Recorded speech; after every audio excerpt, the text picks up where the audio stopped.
ডাবগ্রাম ফুলবাড়িতে মমতা জনসভা, রঞ্জনশীল শর্মার সমর্থনে শক্তি প্রদর্শন।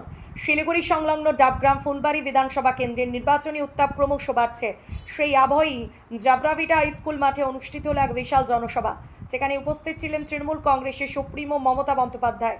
প্রার্থী রঞ্জনশীল শর্মার সমর্থনে আয়োজিত এই সভায় জনসমাগম ছিল চোখে পড়ার মতো, যা এলাকায় শাসক দলের সংগঠন শক্তিরই প্রমাণ বলে মনে করছেন রাজনৈতিক মহল। সভামঞ্চ থেকে মমতা বন্দ্যোপাধ্যায় তার বক্তব্যে উন্নয়নের বিভিন্ন দিক তুলে ধরেন এবং ডাবগ্রাম ফুলবাড়ির উন্নয়নের জন্য রঞ্জনশীল শর্মাকে জয়ী করার আহ্বান জানান।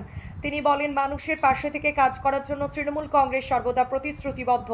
পাশাপাশি বিরোধীদের সমালোচনাও শোনা যায়। তার বক্তব্যেই জনসভায় উপস্থিত ছিলেন শিলিগুড়ির তৃণমূল কংগ্রেস প্রার্থী গৌতম দেব, জলপাইগুড়ি জেলার প্রার্থী কৃষ্ণ দাস, এসজিডি এর চেয়ারম্যান দিলীপ দুক্কার সহ একাধিক নেতা নেত্রী। এছাড়াও মঞ্চে ছিলেন শিলিগুড়ি পৌর নিগমের বিভিন্ন ওয়ার্ডের কাউন্সিলর ও ডাবগ্রাম ফুলবাড়ি এলাকার দলীয় কর্মী সমর্থকেরা। সব মিলিয়ে এই সমাগম ঘিরে ডাবগ্রাম ফুলবাড়িতে নির্বাচনী প্রচারে নতুন মাত্রা যোগ হয়েছে বলে মনে করছেন পর্যবেক্ষকরা। তৃণমূলের এই শক্তি প্রদর্শন ভোটের ফলাফলে কতটা প্রভাব ফেলবে এখন সেটাই দেখার।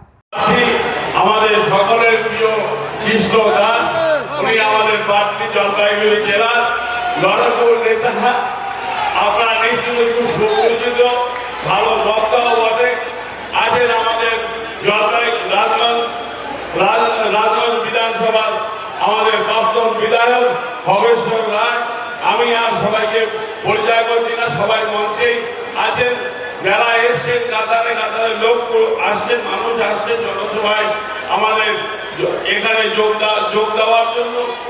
আমি অল্প কিছু সময়ের মধ্যে শুধু বলি যে ভারতবর্ষের প্রেক্ষাপটে বাংলা নেত্রী মমতা বন্দ্যোপাধ্যায়কে কিভাবে কুক্ষিগত করা যায়, এই ভাবনার থেকে একের পরে এক কখনো ইডি কখনো সিবিআই দিয়ে নাজেহাল করবার চেষ্টা।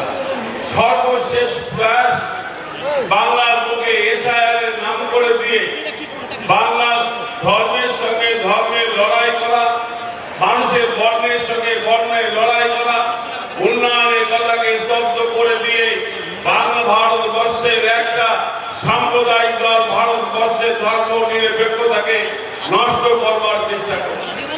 বাংলা নেত্রী মমতা বন্দ্যোপাধ্যায় বাংলার সমস্ত মা বোনদেরকে, সব ধর্মের মানুষকে ঐক্যবদ্ধ রাখবার চেষ্টা করছে।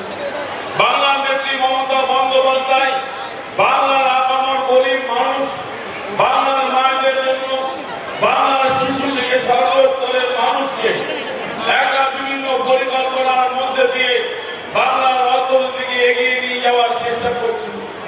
ভারতবর্ষে আরেকটা শক্তি দিনের পর দিন বেকারত্বকে বাড়িয়ে দিচ্ছে।